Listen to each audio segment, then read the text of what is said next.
PodClass is sponsored by the Caribbean Teaching Scholar Journal and aims to demystify topics and themes within the scholarship of teaching and learning. PodClass is produced by the Center for Excellence in Teaching and Learning within the Settle Inc.'s Teaching Innovation Studio. We're excited to have you with us, and we hope you enjoy today's episode.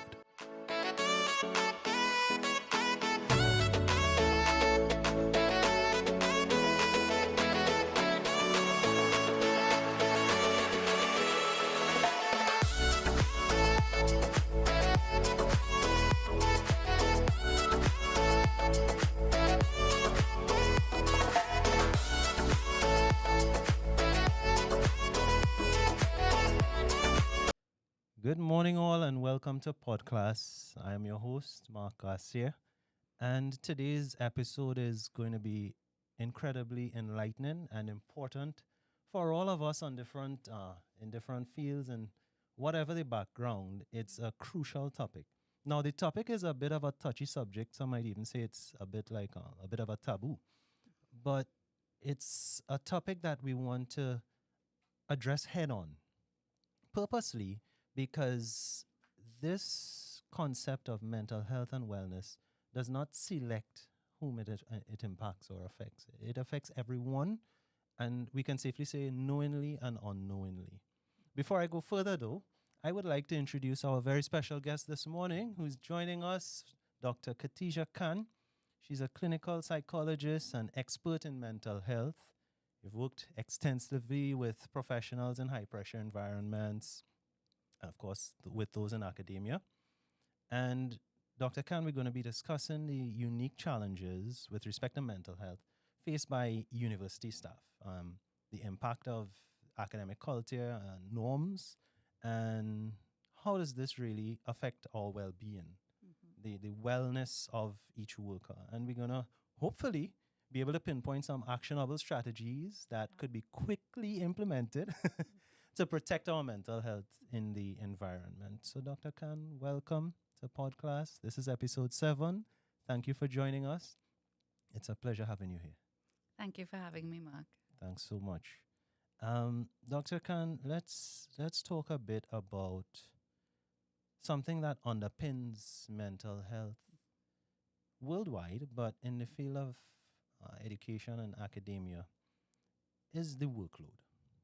The workload, the pressure of the environment to cover all the tasks, the administrative tasks, the teaching tasks, the research tasks, the grading tasks, and we could go on and on and on with tasks. These things take a toll on our mental well-being, our health and well-being. Could you tell us a bit about how these pressures impact staff on campus? What would be your thoughts on this? Sure. So I think one of the first things we need to appreciate is that academia is a unique ecosystem. It's a very unique beast.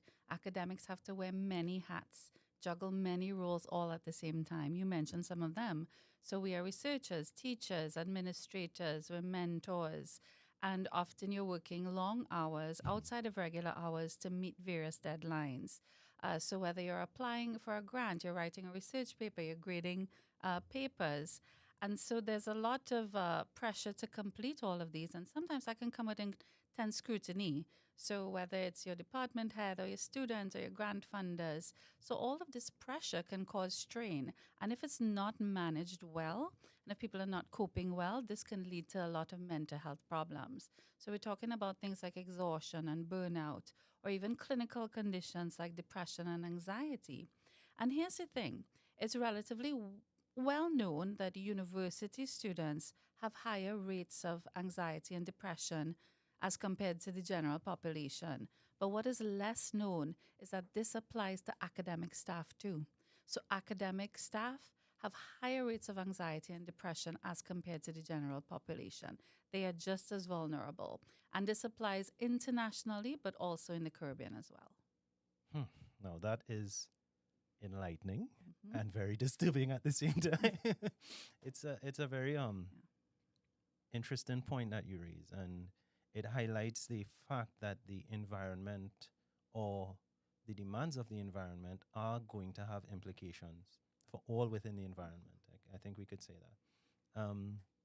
You know, a big thing about some of the roles that you've mentioned in terms of grant sourcing and research, your success is measured on actually having the grant, receiving the grant, publishing the paper. Mhm. So it's not just about starting the process, but Yes. the pressure that's placed on how many grants could you secure or were you able to, to secure it, the funding. These are the things that are going to have the impact on our mental health. What if I don't? What if I don't succeed in the grant?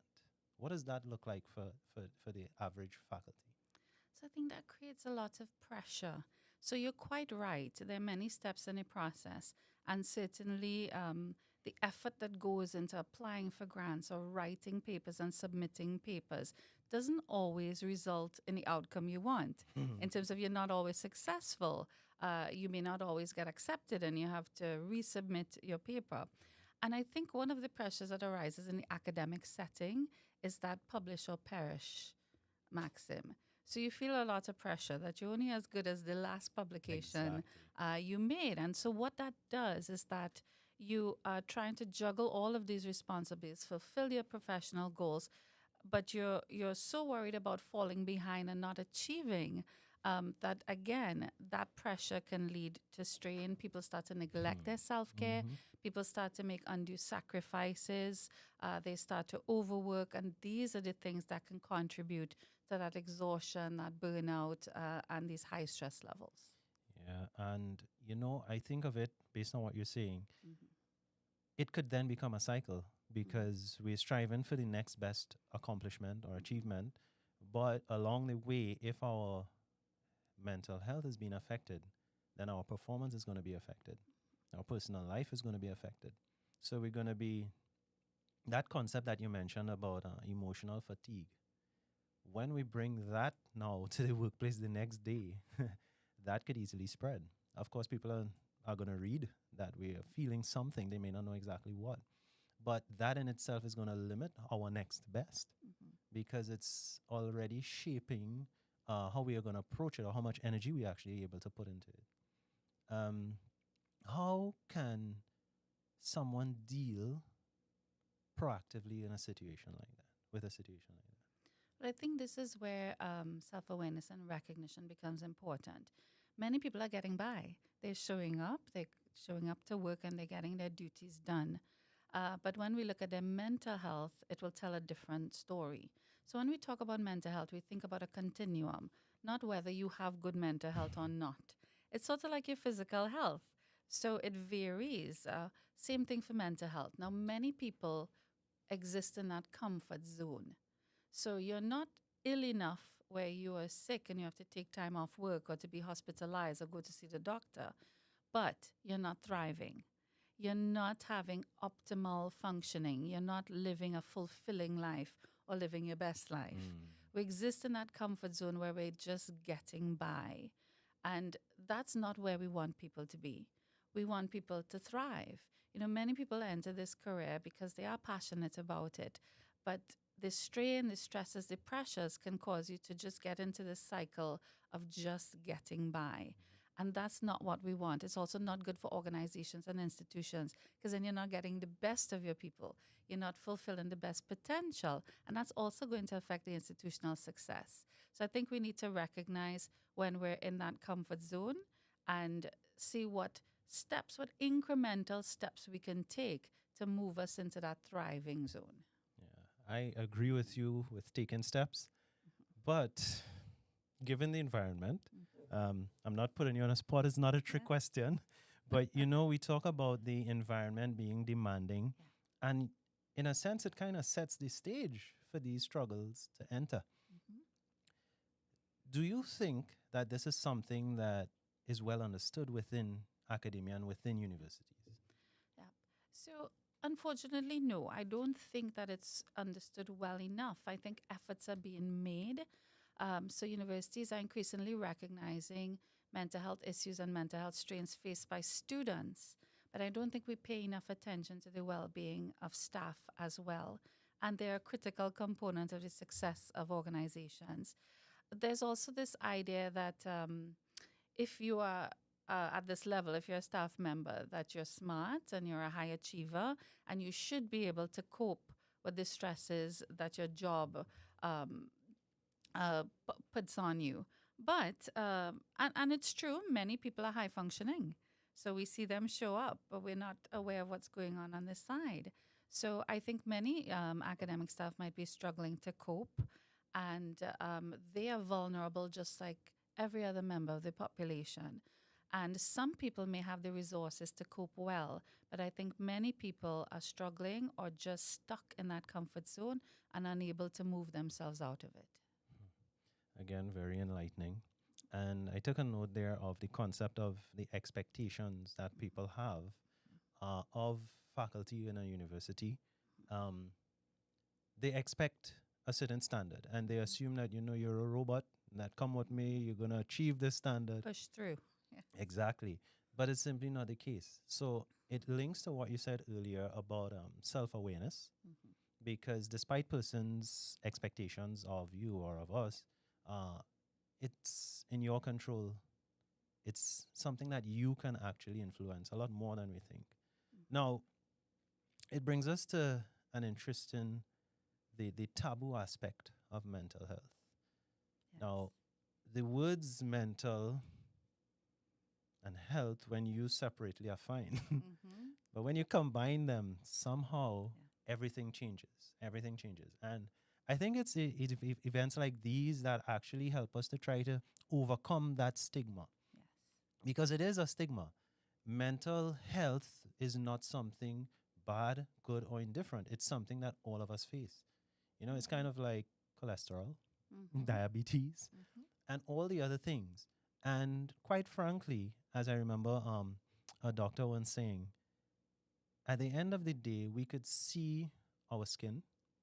So we make corrections. We look in the mirror, we stand, we see what could be touched up. Mm-hmm. We see if we gained a little weight or if we lost a little weight, if we want to adjust it. Mm-hmm. But we can't see our brain. And that is a tremendous factor to consider in not realizing when our mental health could be moving to certain ends of that continuum that you spoke about. Yeah. And that is what we want to make sure that we understand. So, especially for people who are in a position of authority, let's say, um, or who have control over their role, so like a faculty member, could you talk a bit about how that stigma, mental health, affects or prevents university staff, faculty, admin staff? How could that stigma affect one person from seeking help? Stigma continues to be one of the biggest barriers to mental health and good help seeking. And that applies across all environments, including in academia. And the thing about stigma is that it affects your behaviors, it affects your thoughts, and it affects your behaviors. So you might perceive that if I talk about my mental health, I might be judged and not in a favorable way. Mhm. Uh, People don't think, well, if I talk about my mental health, people will see it as a healthy sign. And we need to have more of that understanding. And that's why conversations like this are so important. We need to talk more about it, shed more light on the issue. So I think what stigma does is it drives people into the shadows. And they're fearful about opening up, about being vulnerable, because they're afraid that they're going to be judged. People will think that they can't cut it, that they can't cope, that there might be some sort of backlash or career repercussion if they do disclose if they're struggling. And therefore, people are not, they don't feel safe to disclose, and they don't feel safe about seeking the help that they need. People have, especially in our culture, people have a great concern about confidentiality. Mhm. So even if I want to reach out, do I trust that when I reach out, that my information, my details, or my personal issues will be kept confidential? So that's a big factor that also contributes to the stigma, and it's something we need to tackle head on if we do want to encourage people to reach out more. Hmm, definitely. And it comes back to that cyclical effect. Because if we have the stigma, we're not reaching out, then we remain in our own silo, we're isolated again. So there's no help, there is no ability to discuss it with anyone because we have our own fears. So you said earlier that, a lot of people are just getting through. They show up and they pushed through. They may not be thriving, but they pushed through. And definitely, isolation has a lot, emotional isolation that is as a result of being afraid of being judged Mhm. because of the stigma. That has a huge impact on everyone. Yeah. On everyone. I'm sure you'd agree with me on that. Oh, yes.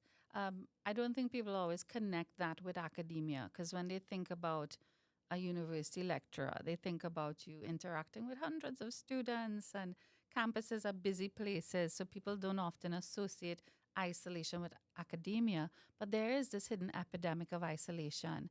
And it could occur, as you said, emotional or the social isolation, but also the geographic isolation. When you have big campuses and you're separated physically as well, that can also detract from your ability to interact, to converse, to have somebody to reach out to. So, definitely figuring out how we tackle this issue of isolation, how do we bridge that, is really important. Because what happens is when you're isolated, whether it's physically or mentally and socially, you feel like you're alone. And when you're facing your stresses, you also feel like it's something you have to deal with alone. Alone. Sometimes you feel that you're the only person going through this, and you're not aware that there are many other colleagues who are struggling with very similar issues. So that isolation also contributes to people not reaching out, not getting help, and trying to cope on their own. And that's true. And Mhm. that adage of neurons that Fire fire together, together, wire wire together. together. Yes. If my natural reaction is going to be to withdraw and Hmm. isolate, that's Hmm. going to be ingrained And your as my pathway. default response. Yeah. Exactly. So that is so controversial because academia is supposed to be collaborative. Hmm. We look for co authors, we look for Yeah. persons to assist us on a project. So here's the deal, I'm writing a paper. Could I Hmm. have some help? Or Hmm. I'm doing this project. Would you mind helping? But then here's the difference, I'm having a little issue with depression. Could I get some help? Mm-mm. Same sentence, technically. You have an issue and you're asking for help. The stigma continues to be the problem. And as you said earlier, the conversations like these are meant to be more like prevention than cure. More like prevention than cure. And we really, really trying to assist, and to make persons feel more open. Now, in terms of university staff, you have been in this environment, you have interacted with many, you are a lecturer, you have your own multiple hats to wear. What are some of the common mental health issues that you have observed among university staff? Well, I think both anecdotally and from the research, we've found that staff have concerns about just being exhausted and fatigued and tired, Yeah. trying to keep up with everything. And then some would talk about just anxiety of having to meet deadlines and to meet and achieve goals. Some even talk about what we'd recognize as depression. And, we conducted a cross campus study at the UE across all 5 campuses and asked staff about their top concerns. And it was pretty consistent with these anecdotal findings that they are concerned about managing their health and stress, they're concerned about pursuing their professional goals, and also a fear of failure, a fear of not Hmm. achieving. Many academics also face a syndrome called imposter syndrome. Uh-huh. And I want to point out that more women are likely to Oh, experience imposter really? syndrome than That's men. interesting. Men are sooner likely to give it a go. Sure, why not? But women often question and judge whether they deserve this, they deserve to be here, they measure up to the best. And so you have all these factors at play contributing and putting a toll on mental health if they're not managed well. Hmm, that's a lot. Hmm. And again, I'm grateful that you could give us that information to help us deal with this thing head on. But we want to take a pause. Hmm. So, for those who are viewing on the live stream, we want to invite you to hang around. Of course, we're going to continue. We're going to dive into some strategies into coping. We've mentioned one or two of them already, but we want to get into some let's say, micro level and macro level strategies that can help deal with moving to the correct place on the continuum of mental health. And we also want to discuss how work environments can be adapted to ensure good mental health. So we're going to pause for a minute or so and just hear a word from our sponsors. Are you tired of the same old routine? Need a break from the daily grind? Then join us for Settle's Laugh Out Loud event. Get ready for an afternoon filled with laughter, community, and artistic expression. Engage in hilarious spoken word performances, extempo, or indulge in musical performances that promise endless smiles. Relieve stress and boost your mood through laughter. Connect with peers and foster a sense of community. It's a time to embrace self-expression. So register now to take part in this event. Prizes will be awarded to the winners of each category. Settles Laugh Out Loud, nurturing faculty wellness through arts and comedy. See you there.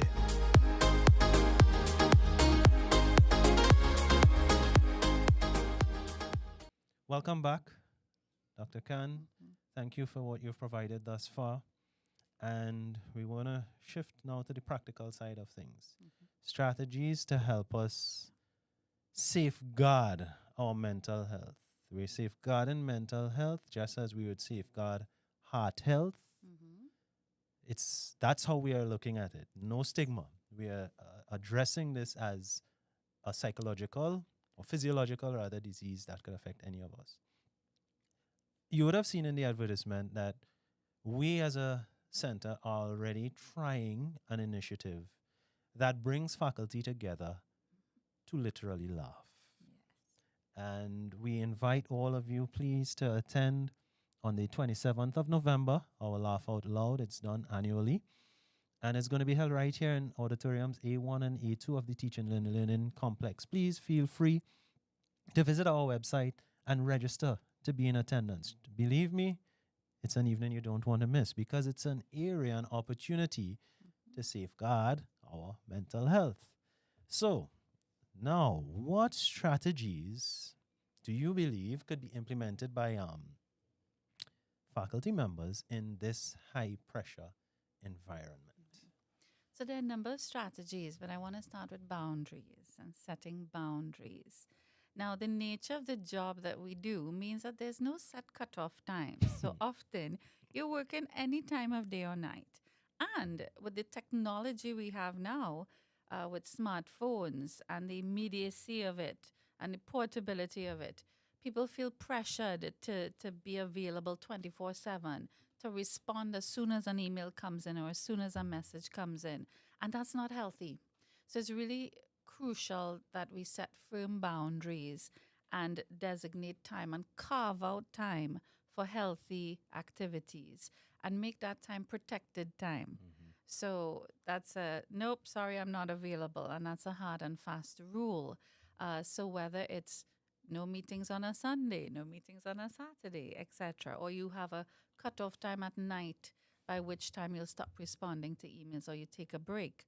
So we need to do that to ensure that we make time for the other things that are important. So whether it's exercise or your hobbies or spending time with your family or just having some downtime, some you time to invest in other aspects of your life. So if we don't do that, then what we're going to see is that there's that strain on your mental health. And we're going to see that over time, accumulatively, it's going to take a toll. Yeah, I couldn't agree with you more. Boundaries. Not just good for cricket. Definitely, definitely. And I think coming out, we're in 2024, yeah, 20 practically going into 2025. Yes, it's been a few years post pandemic, but the pandemic did a lot of boundary removal. Yes. And that's just one thing of a whole list of issues that the pandemic brought on. And some people might say, well, okay, it's all well and good to say you need to set boundaries and not respond to emails on this day or not have meetings on that day. But the reality is, based on what you're saying, is this concept of if I'm feeding my brain work every single day, every minute of the day, Mhm. then I'm going to end up suffering from brain drain because all my brain is doing is working and I'm not feeding it as I would my heart. Take a rest, take some exercise to make sure that the organ itself is working properly. And I think that is a huge part of why the boundary is so important. Yeah. Because yes, you have the concept of mental health and the stigma, but given that we're moving the stigma aside, there is the science that this thing is going to fry your brain if you don't treat with it properly. And you want to be able to attain your goals, do all those things, and then at some age pause. But you want to be able to have a brain that's functioning after that pause that you could enjoy the post work era. Now, how important, as you said, is self care? Self care is obvious because it's you implementing those boundaries. But how could we carry self care up a notch Okay. to safeguard that mental health? So I want to touch on self-care, but I want to just go back to one thing you mentioned, Sure. and you spoke about, this need to constantly feel like you're being productive, but it will take a toll, and not just on your brain in terms of this cognitive feeling of exhaustion, but it will take a toll on your physical health as well. So our mental health and physical health are intertwined; they're not separate. So if you have poor mental health, that's going to affect your physical health. If you have poor physical health, that's going to affect your mental health as well. And what you'll find is as we get older, our bodies can't withstand that pressure. You don't have the stamina that you might have had in your 20s and 30s. You can't Definitely work not. the long nights. You have more responsibilities, perhaps personally and professionally. And so there's a point where it's just going to be untenable. And therefore, it's really important that we find the strategies that allow us to be productive and high achievers and fulfill our goals, but that it does not come at that great personal cost. And that's where the self care comes in. Sometimes we think of self care. Self care has become a lot more popular, and that's a good thing. But we need to know how to do self care properly. So self care is not just like, oh, I'll treat myself to a spa, I'll take a break and go to the beach. Self care is something that's essential. It's not a luxury. It's not optional. It's not negotiable. And oftentimes we think that we need to sacrifice if we need to succeed. And oftentimes we put our own needs last. So one of the first things we need to do, I think, is to start to be a little bit more gracious with ourselves, to be a little bit more forgiving with ourselves. If you miss a deadline or you didn't get everything on your to-do list ticked off. So let's start with that, to recognize that self-care is critical. But then here's the key. It's really important for self-care to be effective. You need to tailor the self-care to your needs, right? So what does that mean? What it means is that if what your body needs is rest, then maybe you need to take a nap. Maybe you need to have a nice long shower. Okay. If what you need is connectedness, so you're feeling a bit isolated, then what you might need to do is meet up with a colleague and have some coffee, or call a friend and check in on a friend that you haven't spoken to. Because if you need connectedness and decide to go and take a nap, that's not going to fill the need of Yeah, yeah. connectedness. So taking a nap will work if you need rest. It's not going to work. So that's why I talk about tailoring the self-care strategy to the needs and matching them. So if what you need is a distraction, sometimes you're going for hours and it kind of hits a little hurdle. So yes, you might take a break, listen to some music, watch some funny memes, spend a little time on TikTok, and then you come back to your work and you feel a little bit more recharged, a little bit more refreshed with more creative ideas. So sometimes people think, well, I don't have time for self-care, or these things come at a cost. But there are strategies that cost nothing and could take only a few minutes, and you can use them anywhere, anytime you are. So some of the popular ones that I often recommend are ones that can be used in high pressure conditions and require no resources at all. So for example, progressive muscle relaxation. Oftentimes, remember I spoke about the brain and body being connected. Yeah. So oftentimes we're tense, and that can take a toll on your function. And so just something like relaxing your muscles can help relieve some of that stress and anxiety. Mindfulness, it's becoming more popular. So whether you meditate or whether Mhm. you're doing mindful strategies, those also have a lot of evidence behind them. I wanted to mention that all of these strategies have evidence base. Aha. They're effective. Another one is deep breathing exercises. Right. Yes. And so that helps us control some of the physiological responses in our body that contribute to stress and anxiety. Mhm. And my last one, you spoke about the laugh out loud, and Uh-huh. that's so important. Laughing is good for your physical health, your mental health.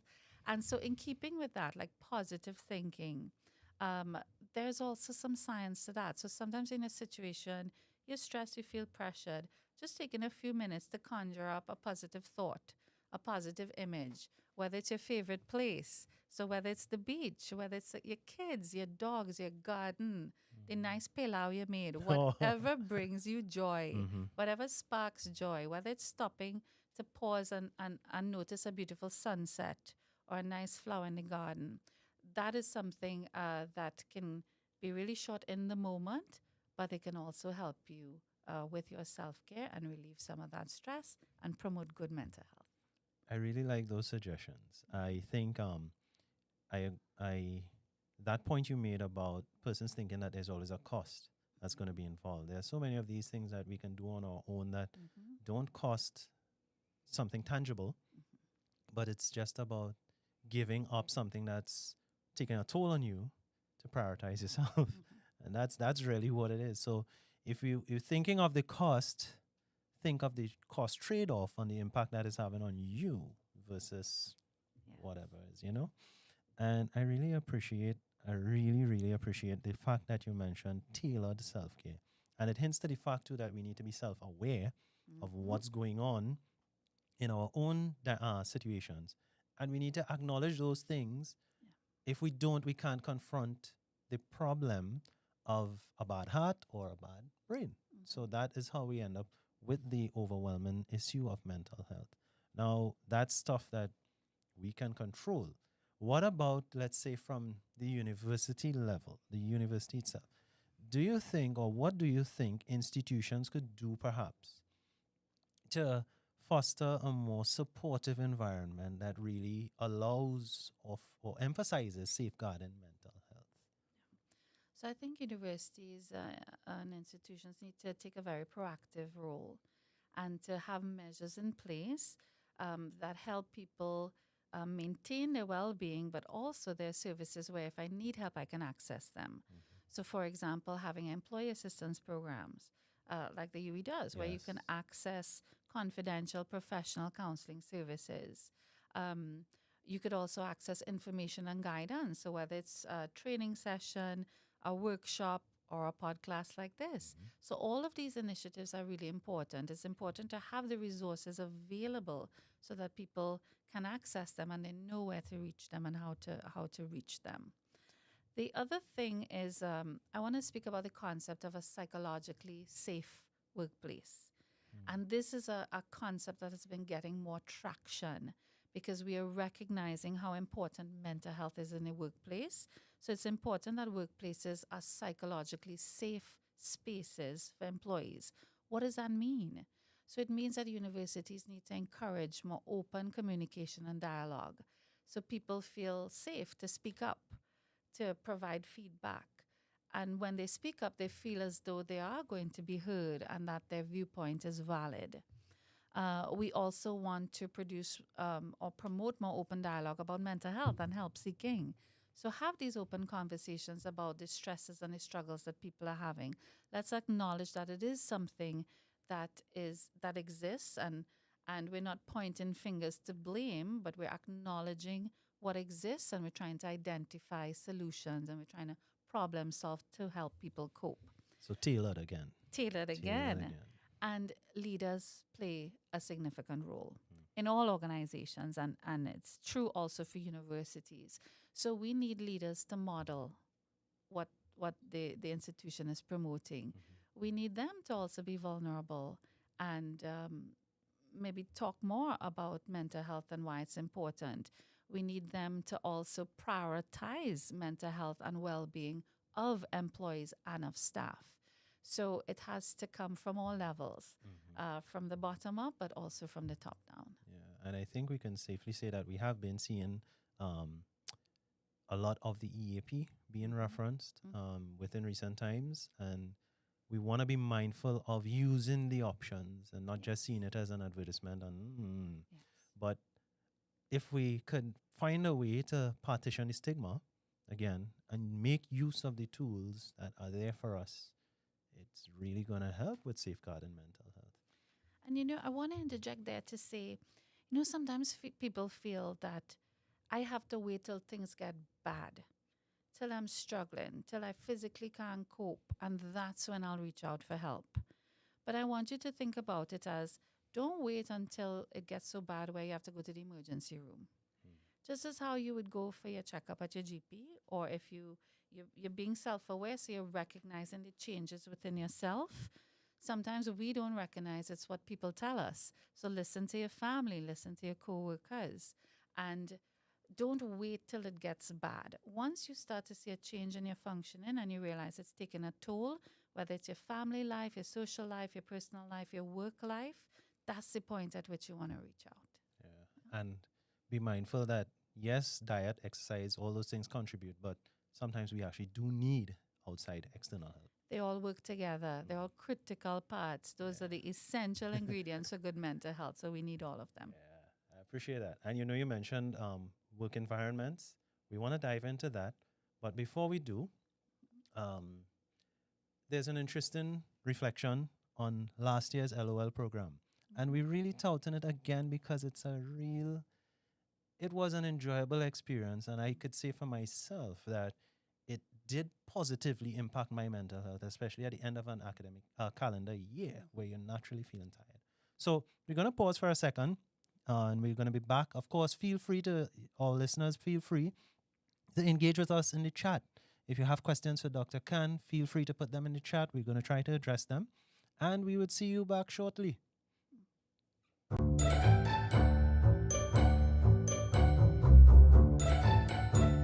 It was all about laughter and really just getting to unwind and relax. And I like the extempo because that was spontaneous. I remember a colleague called my name and brought me up to do the extempo. I failed miserably, but it was still, just for laughs and kicks. And that was fun for me as well. So, LOL coming up. Just spend time in an environment that made me laugh. They even had activities to help you meditate, to help you, focus and channel some of that frustration that you may be having into a different avenue or coping mechanisms such as breathing exercises. So if you don't know about LOL, you definitely want to attend this year's one. Right? Because look at what's going on here. Every day we face with stress, all kind of different stress. Watch this. I trying to pick up my children and I can't move.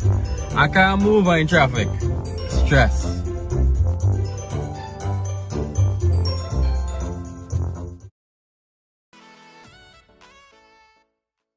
Welcome back again. During the break, Dr. Khan, you were speaking about some interesting points of how technology has impacted mental health. Technology is for a good, but of course, there's a flip side of everything, and technology could prove to be such an isolator. Yes. It could help us avoid situations and avoid people, but then we're gonna end up isolated again. So, I like that point of also being able to control how we use the technology. Again, self-awareness of knowing, realizing a pattern that has probably become ingrained and finding a way to deal with it.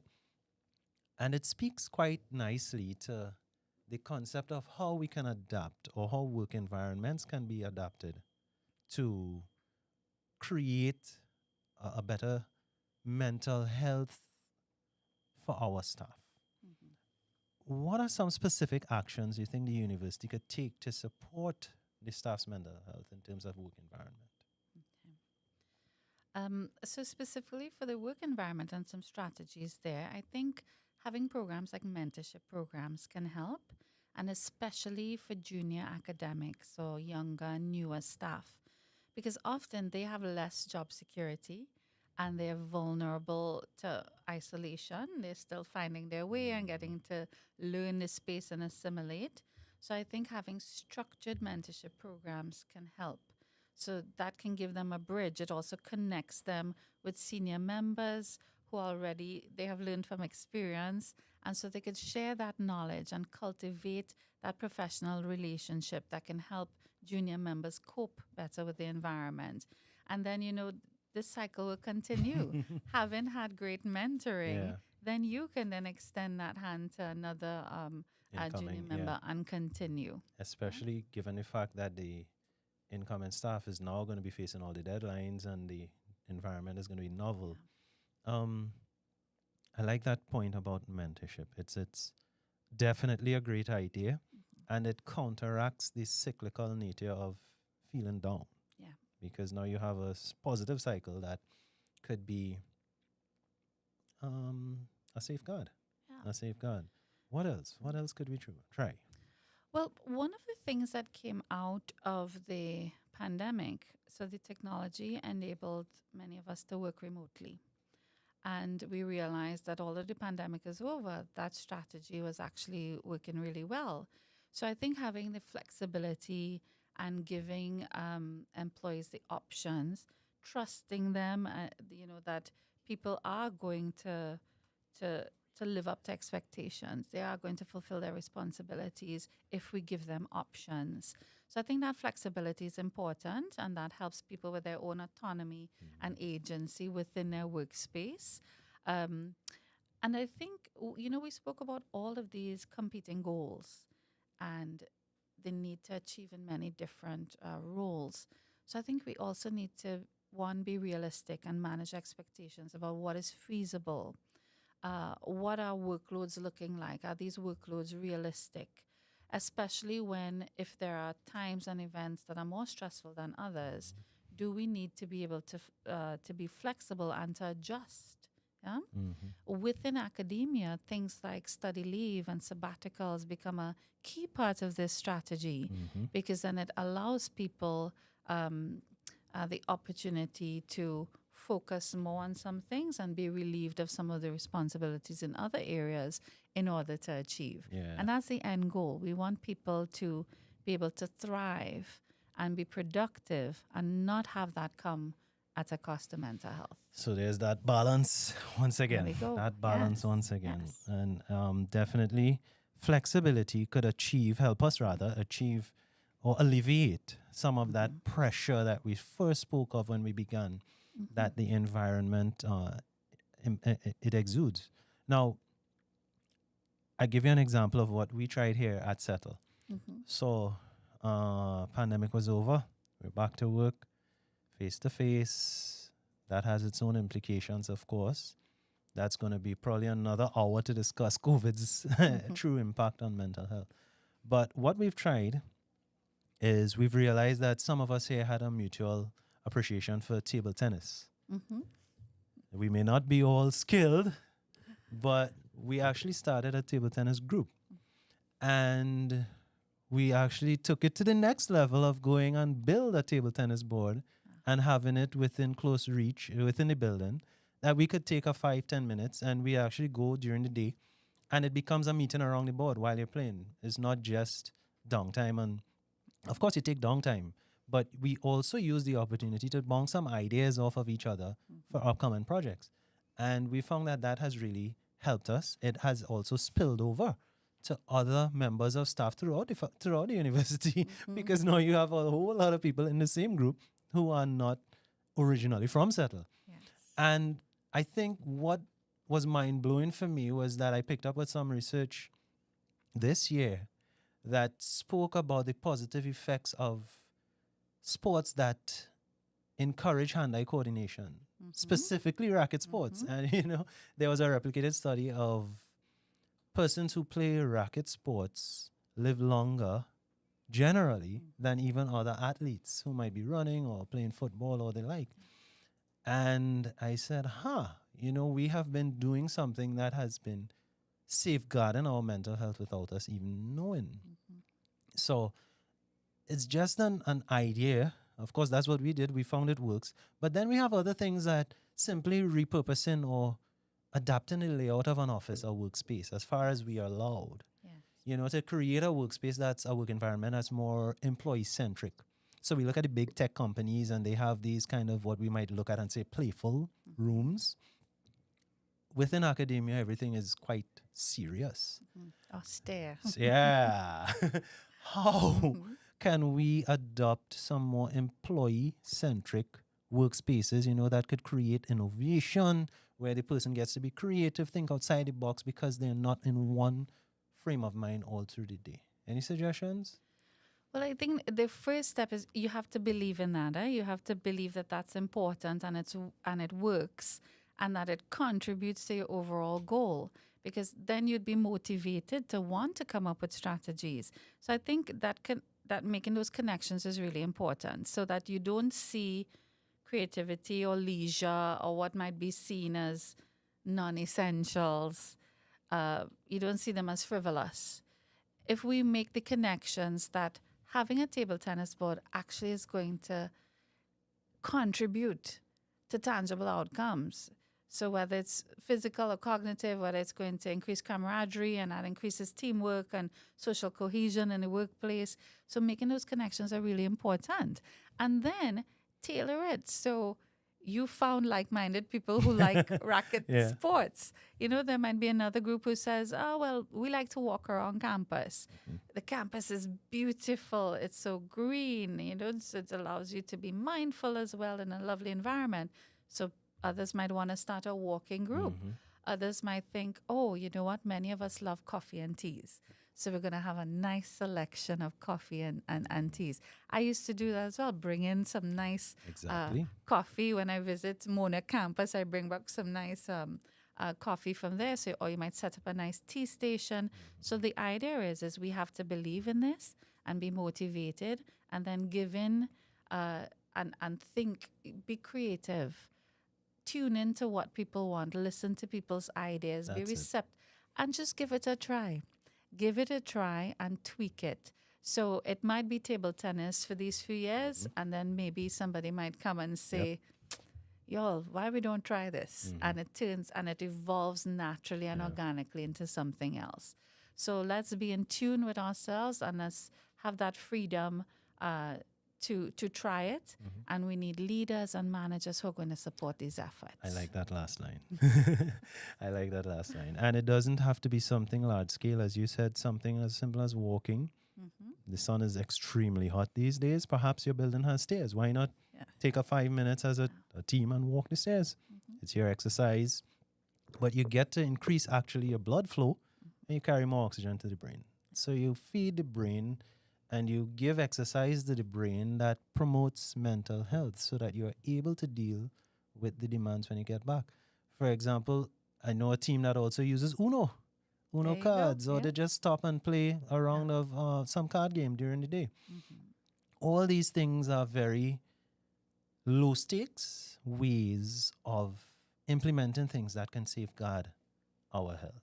It makes no sense that we have a work environment with lowly driven workers or no workers. With no workers. Dr. Khan, I really must thank you for joining us today. I appreciate every single one of your suggestions. I've been trying to take my notes throughout the program. I really, really appreciate all that you've said. Any final thoughts as we close?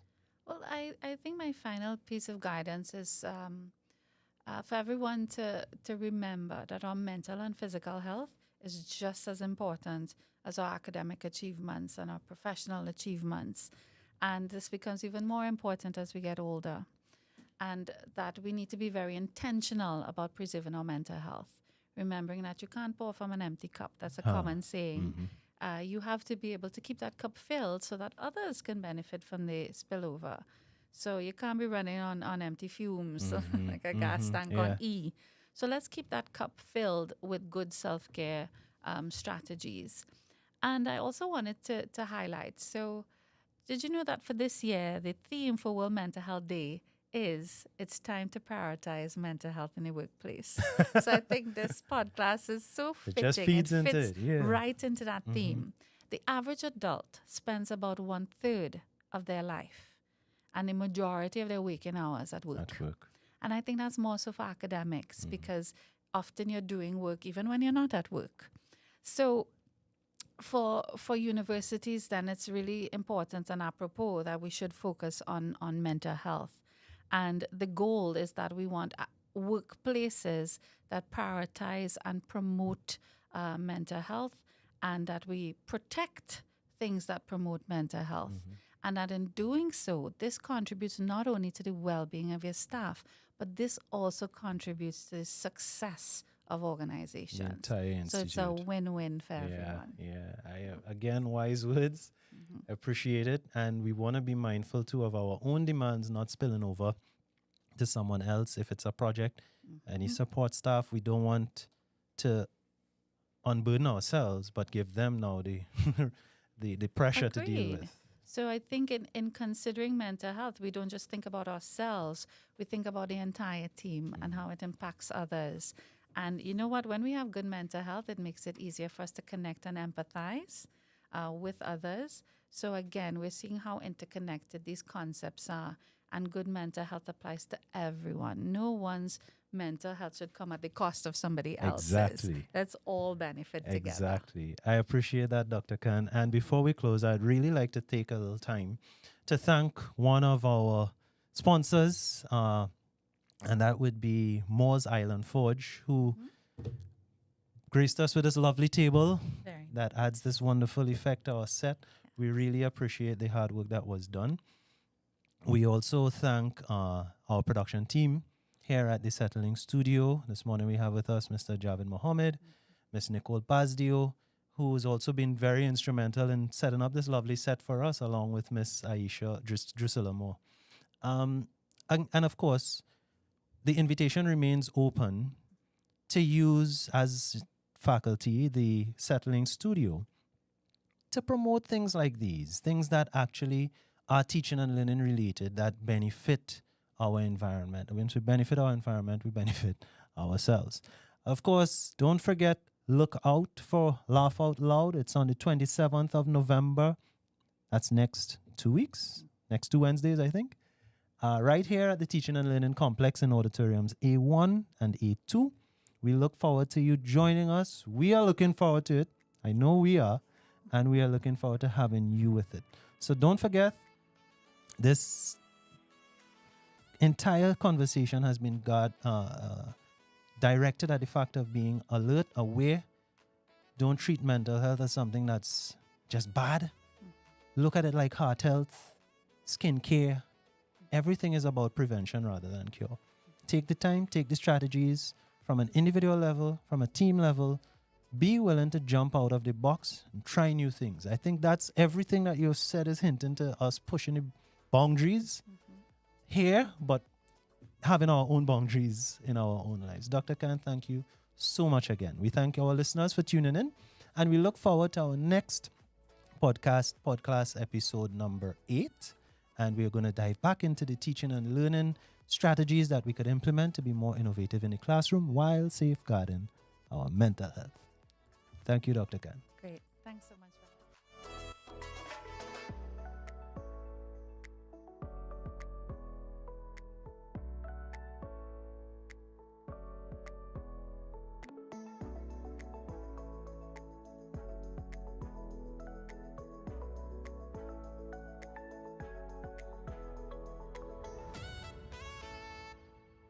Thank you for joining us for today's PodClass, the podcast that explores various themes in the scholarship of teaching and learning in higher education. I hope you enjoyed this episode. You can check out the links and resources in the show notes for more information. Don't forget to subscribe, rate, and review this podcast on your favorite platform. Until next time, stay curious and keep learning.